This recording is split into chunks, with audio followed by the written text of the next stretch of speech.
Less is more here with the 2025 version of BMW's electric midsize sedan. I'm Jay. We'll see Steph, I think, in the next video, and this is Modern Motoring. Welcome to the 2025 BMW i5. There is a new variant here. It is the xDrive40, so it is the lower powered one compared to the M60, and we've done a pretty deep dive on the M60 last spring, I believe, when it first came out. And thankfully for 2025, you do not have the single choice of the M60. You can get something a little more tame. Here, I'm gonna look at, what BMW has done, how they've put together the xDrive40, why I think it's the right sized vehicle, and how it stacks up against its other luxury mid-size sedan competitors. So it still has the 84.3 kilowatt per hour battery, but power figures here are 389 horsepower, and I have two torque figures. The BMW website says 400 pound-feet of torque, and my spec sheet from BMW Canada says 435. I'm gonna go with 400. It's better to go lower than higher. So as far as range goes, there's a range of range. If you get the stock 19-inch wheels, it's 428 kilometers, and if you go up to the 21-inch wheels, that dips down to 399.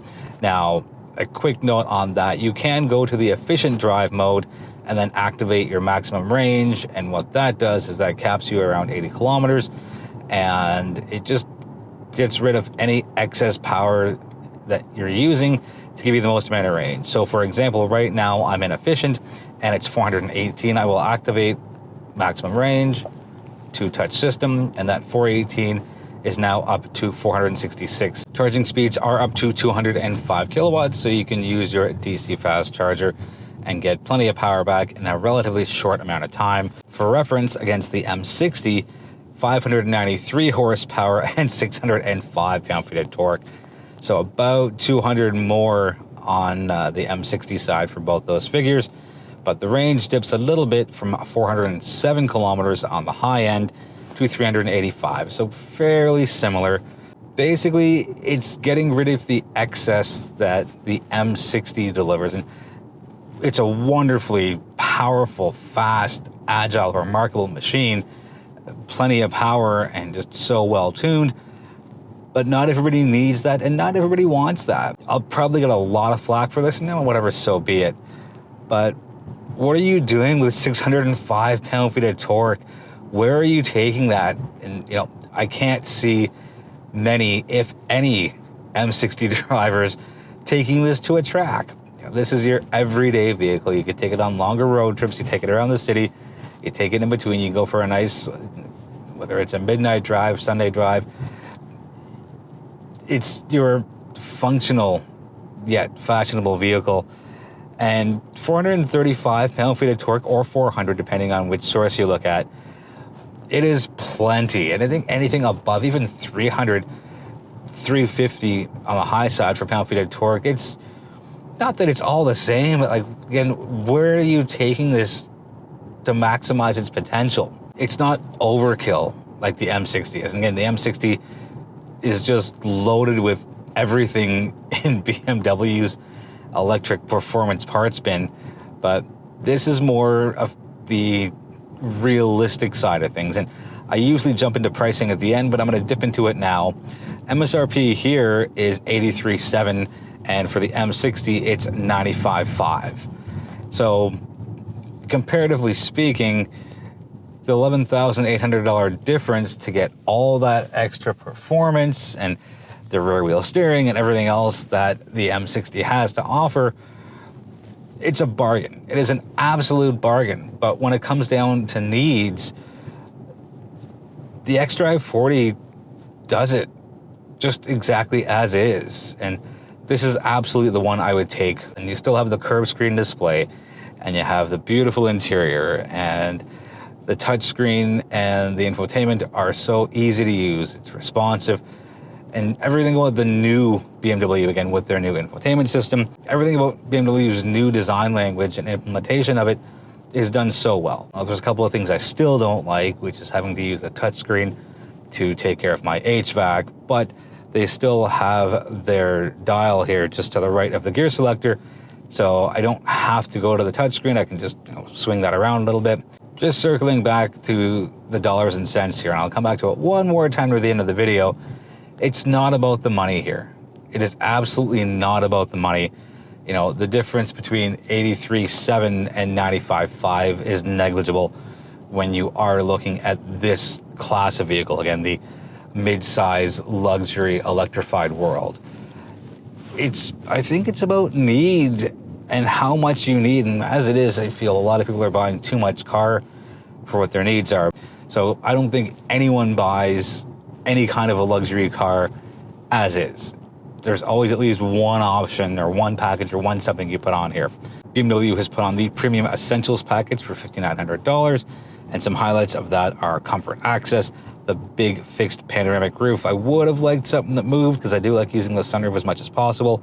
You get the adaptive headlights and the upgraded Bowers & Wilkins audio system and the heads-up display and the AR navigation. There's also the advanced driver assist package for $2,500, and that gets you some, well, as it's aptly called, advanced driver assist technologies. On the driving side, I've done highway driving at highway speeds. I've done highway driving at crawling speeds.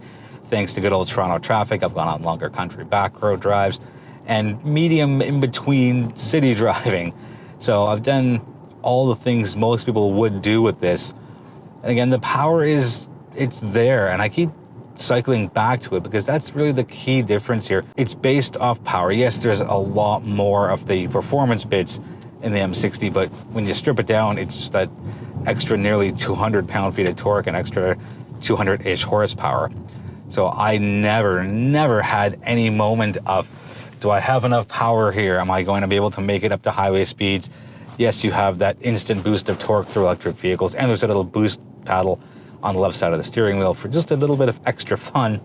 But if you want an electrified luxury sedan, it's going to be hard to beat this. Let's quickly touch on the competition. And surprisingly, for a segment that's apparently dying, the sedan market, there's a pretty healthy number of competitors here.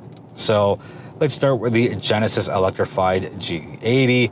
Their benefit is everything comes in. There's one trim, and that's it. And it's a little over 100,000 Canadian, I think 105 and a touch. But again, that's their all-in pricing. You're just throwing on taxes and away you go. And it's pretty well decked out.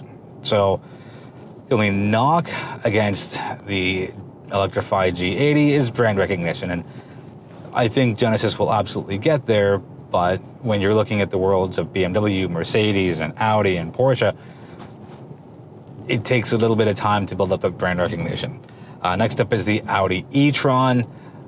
Great looking car, absolutely wonderful. And I haven't driven it, so I can't speak too much about that side of it. Audi loyalists will absolutely go toward that, and their non-GT trim has horsepower, I believe, in the 500s, where this has it at 389. So the benefit there is you get a little more power.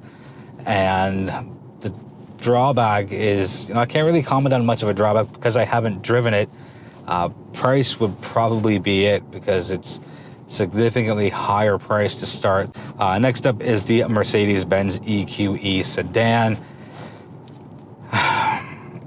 I've had such a hard time liking Mercedes electrified options, and Steph and I have had a few of them.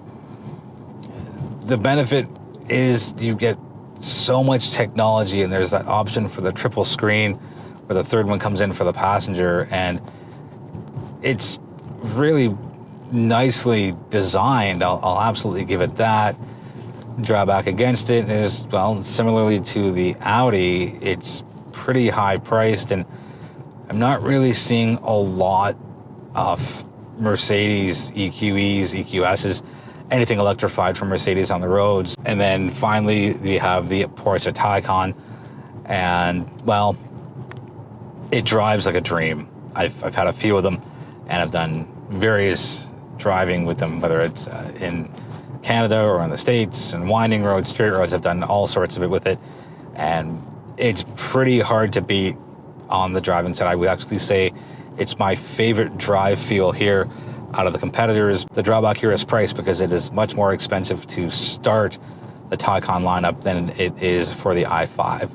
And I say drawback very loosely. You get what you pay for, and each of these brands have different places in the luxury market. The benefit of the xDrive40 is, to me, the performance and the range and the price point.